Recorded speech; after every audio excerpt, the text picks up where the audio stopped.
kopi ternikmat. Oke, sebelum saya tanya kepada Pak Lukas, satu, tapi ini tolong singkat.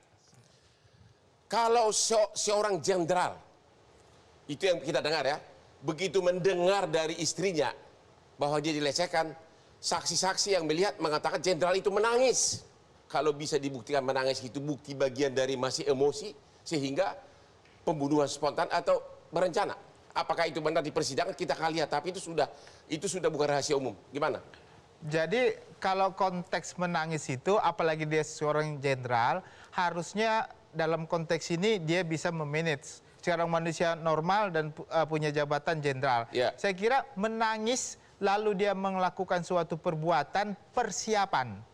Ya, perbuatan persiapan untuk melakukan Jadi pembunuhan. Anda tetap mengatakan bahwa walaupun seorang suami menangis setelah mendengar istrinya dilecehkan, itu tetap bukan bagian dari emosi. Karena ada persiapan melakukan suatu kejahatan. Karena ada persiapan, walaupun dia emosi, baru dipersiapkan untuk nembak, itu bukan satu paket, masih emosi. Bukan, Bang. Itu bagian dari perencanaan, Bang. Oke, sekarang Pak Lukas, ada komentar tambahan terhadap perencanaannya, apalagi bukti yang ada? Tadi yang menangis saya setuju. Jadi gini, itu tangisan itu digunakan untuk mengeksploitasi kesedihan terhadap kolega-kolega beliau. Ada 4 orang pada satu, Komnas HAM, anggota DPR. Enggak, ini peristiwa tanggal 8, bukan kalau menurut para saksi katanya begitu tiba PC dari Magelang, cerita peristiwa yang dialami, langsung si Sambo panggil ajudannya semua, dan ajudannya ini mengatakan di BAP katanya melihat Sambo menangis dan mengatakan bahwa istri saya dilecehkan. Apakah itu nanti bisa mempengaruhi 340 tidak terbukti? Oleh karena itu Bang Hotman, ya, dari 4 orang saksi di luar tersangka Ferdi Sambo, ini kan ada memiliki relasi kuasa, ya, baik atasan dan bawahan dan juga hubungan suami istri. Saat ini, ya, saksi yang independen dan menjadi justice collaborator hanya Richard Eliezer. Apabila 2 orang ataupun plus 1 istri yang mengatakan menangis, saya pastikan bahwa itu adalah rangka yang mereka siapkan untuk mengkabulkan peristiwa. Yang saya dengar, dua-duanya ajudan termasuk Eliezer maupun yang satu lagi mengatakan pada saat itu Sambo menangis katanya. Saya belum dengar itu, Bang. Itu nanti kita akan. Kalau itu ada, kalau sekiranya itu ada, bahwa semua saksi pada saat itu termasuk 2 ajudan mengatakan saya melihat Pak Sambo menangis sambil cerita bahwa marwah keluarganya telah dihina. Apakah itu menurut Anda bisa memperlemah 340? Ya, kalau itu tidak fakta, ya, tidak sesuai dengan fakta, tentu itu adalah upaya untuk melemahkan. Kalau para saksi menyatakan di bawah sumpah, misalkan ini fakta nanti di persidangan, apakah itu membuat Anda ragu 340 yang tidak kena tapi 338? Ya, yang pertama bahwa menangis itu tidak mutlak bahwa tidak melakukan perencanaan seperti yang disampaikan oleh ahli dari hukum pidana Pak Ginting. Ya, itu yang pertama ya, Bang, ya. Nah, yang kedua, kualitas keterangan, ya, dari saksi. Kami yakin Richard Eliezer tidak mungkin menyampaikan hal seperti itu karena dia sebagai justice collaborator, dan saya yakin, ya, seorang sekaliber Ferdi Sambo yang karirnya sangat moncer, ya, dari bintang 1 sampai bintang 2 hanya dalam waktu singkat, ya, tidak mungkin menangis. Dan yang paling relevan adalah ketika memang istri diduga dilecehkan, ya lapor polisi. Ini kan tidak dilakukan. Nanti para pemirsa, para penonton, kita akan melihat nanti temuan fakta persidangan. Apakah memang benar seorang jenderal menangis setelah mendengar apa yang dialami oleh istrinya. Pertanyaan berikutnya, Anda masih ada kekhawatiran nggak bahwa vonis terhadap Sambo bakal diperingan? Ada nggak kekhawatiran dari keluarga Brigadir J? Sebelum vonis hakim diketuk palunya, Bang Hotman, segala kemungkinan bisa terjadi.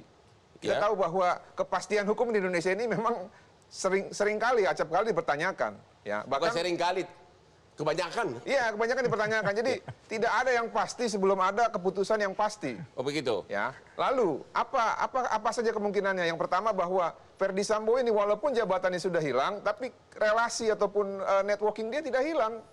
Masih ada yang disebut dengan kakak-kakak asuh itu. Apa itu kakak asuh? Ya, orang-orang terdekat dia.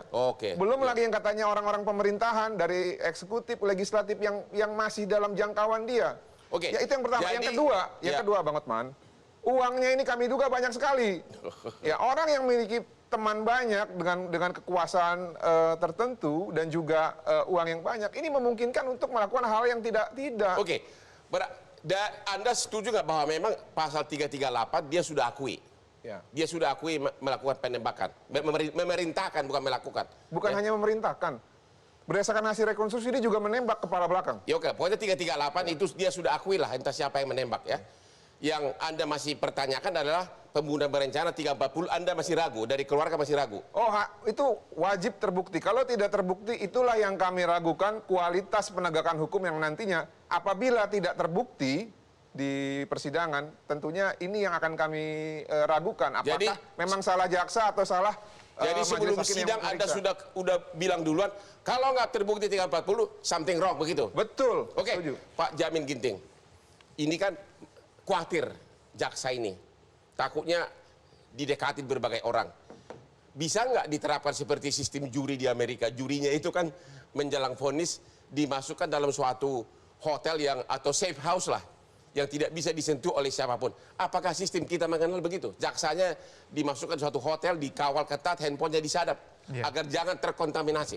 Ya, dalam konteks hukum pidana kita mencari kebenaran material, bukan mencari rasa keadilan dalam masyarakat, Bang. Ya. Jadi kebenaran material dengan Jadi kepastian bukan hukum. rasa keadilan masyarakat, Bukan. tapi kebenaran material. Iya. Masyarakat mau jadi hukum seberat mungkin, kalau fakta persidangan menyatakan lain, itu yang berlaku. Itu yang berlaku. Maka kita nggak menganut sistem juri yang di common law system, karena kita civil law Oke, system. saya hanya mengatakan cara mengamankannya di hotel atau di safe house itu. Ya, pertanyaannya apakah siapa jaksa yang... ini perlu diamankan di suatu rumah Ya. sehingga yang dikhawatirkan Ya. oleh Pak Lukas ini tidak ada datang kaki Ya. tangan segala macam Ya. untuk lobby gitu loh. Saya kira jaksanya secara physically bukan diamankan secara fisik. Yang perlu diamankan bagaimana independensinya, Bang. Karena tentu... Bagaimana cara mengamankan independensi? Jadi cara mengamankan... Kalau godaan terlalu besar. Oke, cara mengamankan independensinya saya kira bisa Kapolri atau KPK tadi sudah disampaikan untuk melakukan penyadapan terhadap semua terkait dengan komunikasi. Kan handphone gampang dibeli, Pak. Ya, satu. Yang kedua, saya kira lebih baik jaksa-jaksanya ini ya dipantau 24 Jadi jam. menurut Anda Indonesia tidak mengenal sistem, Tidak. jaksanya ditempatkan di suatu hotel, Ya. tidak boleh berhubungan dengan pihak manapun, seperti juri yang dilakukan di Amerika sana. Ya, kalau dalam sistemnya kita tidak punya. Tapi kalau kebijakan yang diambil oleh Jaksa Agung terkait dengan itu, silakan itu kan Artinya itu bagian. kalau dilakukan tidak melanggar undang-undang. Oh tidak melanggar undang-undang. Kalau karena- jaksanya diamankan begitu. Tidak melanggar Oke, undang-undang. jaksanya Anda mengatakan boleh-boleh aja di safe house. Apakah juga itu relevan untuk hakimnya gitu loh? Nah, Mungkin itu. nggak hakim juga ditempatkan dulu di suatu rumah, rumah yang aman dari godaan. Ya saya kira itu kebijakan bisa diambil oleh Ya. Mahkamah Agung, Ketua MA, kalau merasa itu sangat penting untuk diambil, untuk diputuskan. Itu pun tidak ada larangan. Dan tidak ada larangan karena terus terang hakim-hakim juga tempat tinggalnya memang disediakan di tempat khusus yang tidak boleh orang sembarangan untuk hadir di Kalau situ. Anda gitu. melihat persidangan ini bakal khusus Sambo bisa makan waktu berapa? 2-3 bulan? Saya kira tadi jaksa sudah mengatakan bukti-buktinya sudah cukup jelas. Saya kira nggak nyampe 3 bulan juga harusnya sudah bisa Minimum diputus. 2 bulan kena. Iya. Jadi Tidak sampai 3 bulan, Bang. Jadi kita akan melihat apakah Jaksa Agung akan mengamankan jaksanya 2 bulan di rumah Tempat peristirahatan yang aman. Ya. Ya saya kira itu hal yang tidak perlu. Saya kira Jaksa Agung kalau memang sudah percaya kepada 35 jaksa tadi dikatakan tadi ya, itu saya kira sudah cukup dengan Tapi kalau pengawasan. dilakukan itu tidak melanggar hukum. Tidak melanggar hukum. Oke, kita istirahat lagi sesudah yang berikut ini.